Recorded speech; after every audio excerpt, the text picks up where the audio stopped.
Pagkatapos, mabilang ang sinasakay namin sa mga sakyang patungo sa Horizon Residence, Taguig. Pagdating sa Horizon Residence, dumidiretso kami sa basement upang maibaba ang nasabing basura at dalhin sa unit ni Congressman Saldico sa 56th floor sa nasabing lugar kung saan siya nakatira. Bago ibaba ang nasabing basura, ito ay bawas na. Halimbawa, nag-akyat kami ng 46 na malita. Ibababa lamang namin ay 35 malita para i-deliver sa bahay ni House Speaker Martin Romualdez sa 42 McKinley Street, Taguig. Ang labing isang malita ay naiwan sa taas ng 56th floor sa Horizon Residence.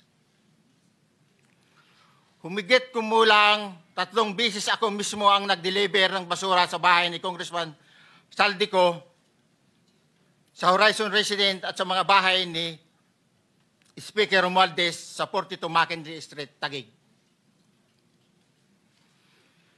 Mas maraming pagkakataon na nagde-deliver kami ng basura sa bahay ni Speaker Romualdez at sa bahay ni Congressman Saldico dahil iba-iba kaming mga nakadetailed na close-in, backup at advance party na nagkakaroon ng rotation. Sa huli, humigit kumulang 3 beses ako mismo ang nag-deliver ng basura sa bahay ni Congressman Saldico, sa Horizon Residence at sa mga bahay ni Speaker Romualdez sa 42 McKinley Street, Taguig. Dumidiretso kami sa basement upang maibaba ang nasabing basura at dalhin sa unit ni Congressman Saldico sa 56th floor sa nasabing lugar kung saan siya nakatira. Bago ibaba ang nasabing basura, ito ay bawas na.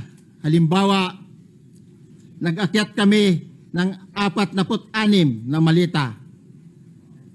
Ibababa lamang namin ay 35 malita para i-deliver sa bahay ni House Speaker Martin Romualdez sa 42 McKinley Street. 11 malita ay naiwan sa taas ng 56th floor sa Horizon Residence.